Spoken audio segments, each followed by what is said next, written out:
नमस्कार दोस्तों, आज की सबसे बड़ी खबर आ चुकी है। ओपीएस बनाम एनपीएस, पुरानी पेंशन योजना और नई पेंशन योजना के बीच अंतर। कुछ राज्यों ने सरकारी कर्मचारियों के लिए नई पेंशन योजना या राष्ट्रीय पेंशन योजना एनपीएस के बजाय पुरानी पेंशन योजना ओपीएस को बहाल कर। ये दोनों योजनाएं केंद्र और राज्य सरकार के कर्मचारियों को सेवानिवृत्ति के बाद मासिक पेंशन प्रदान करती है। पुरानी पेंशन योजना ओपीएस क्या है? पुरानी पेंशन योजना ओपीएस सरकार द्वारा स्वीकृत एक सेवानिवृत्ति योजना। कई कर्मचारियों को ओपीएस के तहत मासिक पेंशन मिलती है। यह उन सरकारी कर्मचारियों के लिए गारंटीकृत पेंशन करता है जिन्होंने अपने अंतिम प्राप्त मूल वेतन और सेवा के वर्षों के आधार पर कम से कम 10 साल की सेवा पूरी कर ली। ओपीएस के तहत सरकारी कर्मचारियों को रिटायरमेंट के बाद पूरी पेंशन राशि का भुगतान। इस प्रकार सेवा में रहने के दौरान कर्मचारियों के वेतन से कोई राशि नहीं काटी जाती। रिटायरमेंट के बाद सरकारी कर्मचारी को पेंशन की राशि और महंगाई भत्ते डीए में संशोधन का लाभ साल अपने अंतिम वेतन और डीए के आधार पर पेंशन मिलती है। इसलिए डीए साल में 2 बार बढ़ता है तो उनकी पेंशन बढ़ जाती है। हालांकि ओपीएस केवल सरकारी कर्मचारियों पर लागू होता है। कर्मचारी जो पुरानी पेंशन योजना का विकल्प चुन सकते हैं। जब सरकार ने एनपीएस को शुरुआत की तो 2014 के बाद सेवा में शामिल होने के बाद सभी कर्मचारी एनपीएस के अंतर्गत आते थे और वे अपनी सेवानिवृत्ति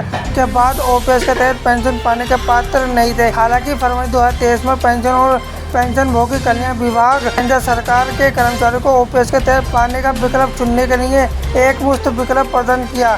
केंद्र सरकार के सिविल कर्मचारी जो नीचे दी गई शर्तों को पूरा करते हुए ओपीएस का चयन कर सकते हैं। एनपीएस अधिसूचना तिथि अर्थात 22/12 यह अधिसूचित रिक्त पद पर नियुक्त किया गया है। 1/1/2004 को या उसके बाद सेवा में शामिल हुए। एनपीएस के अंतर्गत कवर राष्ट्रीय पेंशन योजना एनपीएस क्या है? हालांकि राष्ट्रीय जनतांत्रिक गठबंधन डीए के सरकार ने 2004 में ओपीएस को बंद कर दिया। सरकारी कर्मचारी के लिए राष्ट्रीय पेंशन योजना एनपीएस शुरू की। सरकार ने 2009 में स्वरोजगार और असंगठित श्रमिकों सहित सभी नागरिकों के लिए एनपीएस का दायरा बढ़ा दिया।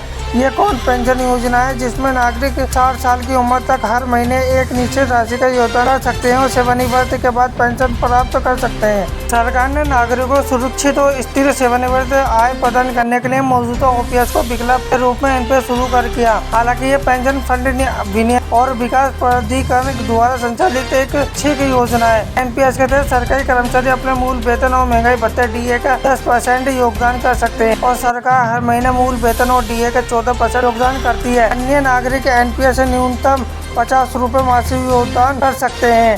एनपीएस का बाजार जुड़ी वार्षिकी योजना है जिसमें कोई व्यक्ति नौकरी के दौरान एक राशि निवेश कर सकता है और सेवानिवृत्ति के होने पर वार्षिकी प्राप्त कर सकता है। योगदान को पेंशन फंड में समेकित किया जाता है जो पोर्टफोलियो को निवेश करता है। अगर आप सरकारी कर्मचारी हैं तो हमारे चैनल को सब्सक्राइब करें और लाइक करें, ज़्यादा से ज़्यादा शेयर करें।